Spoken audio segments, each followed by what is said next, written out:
Desperate searches are underway across 2 states this morning for missing teenagers who wandered away from their families. Emergency services worked through a second night looking for 14-year-old Will Callaghan, who is still missing in near freezing conditions at Mount Disappointment north of Melbourne. Will is autistic and also non-verbal. 450 people are now involved in the search as Will's distraught family waits for news. And a separate search is underway in New South Wales, where a 13-year-old boy with autism, Darshan Siegel, has gone missing near Port Stephens on the Central Coast. Iskander Razik is on Mount Disappointment for us, and Ben Millington is in Port Stephens. Is, can I start with you? What's the latest on the search there? Well, the latest is dawn has broken and we're seeing dozens of SES personnel and volunteers now making their way up to this summit area to register and really ramp up this search and rescue operation. The search has never stopped since Will Callaghan went missing on Monday. He was separated from his family with no food, no water and very little clothing in these frankly freezing and life-threatening conditions.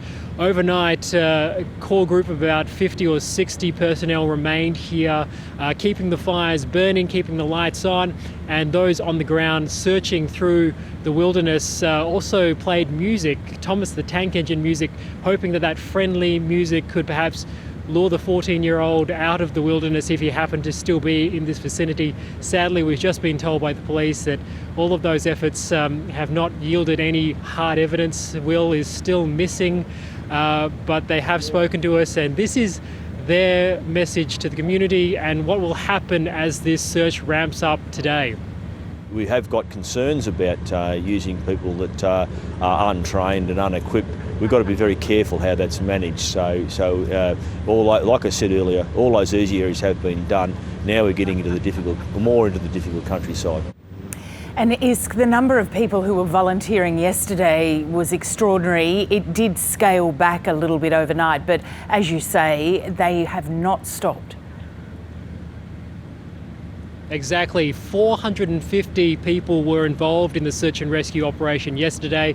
People on horseback, locals on dirt bikes who know this area very well, and many people who love hiking in this area. They all came to volunteer.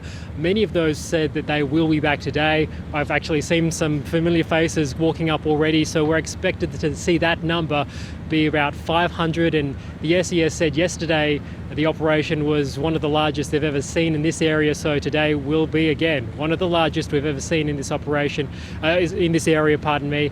And this is still a race against time, very cold, very little resources for Will, so people are really hoping that today is the day and that this 14-year-old can be found today safe and sound. And what have they said to people if they come across him? I know yesterday police were hoping that perhaps he might have found shelter somewhere in a shed or even snuck into someone's house. He could be under a bed somewhere. That's right. Will's been missing now for 2 days, 2 nights. So they've said he could have travelled quite a distance. He may not actually even be in this direct vicinity, which could be great news. He could have travelled very far and maybe in a neighbouring farmhouse or property, in a shed, in someone's kitchen that they don't really go to because it's their second property. So they've asked all people around this area in the neighbouring communities, Wallen and Whittlesea, to check their properties, check their outhouses, their sheds, to see if Will might be sheltering there. And if they do see him there or at a roadside, to be cautious in their approach because he is non-verbal and he could be very frightened. Thanks, Isk. And Ben, can I ask you, there's a search for Darshan going on in Port Stephens. Yeah, I'm here at Heatherbrae, which is a stop on the Pacific Highway just north of Newcastle, and it's where Darshan Siegel and his mum stopped. They were on their way from Sydney to the North Coast last night, but he wandered off at about 10:30 last night and hasn't been seen since. Police were called in overnight, around 20 SES volunteers, the dog squad, and they searched this area all night. It wasn't too cold, but it was cold and it was very wet overnight, and so there's obviously concerns for his welfare. That search was paused this morning, and just now we've had a whole lot of new troops, new SES, new police, new crews come in to recommence that search.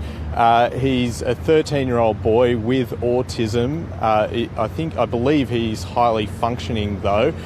This area where he's walked away, there's a number of fast food outlets. It's a light industrial estate surrounded by pockets of bushland. So I think the hope now is really that he will show up somewhere in this industrial estate, having spent a wet and miserable night, but there are still concerns for his welfare, so the search continues.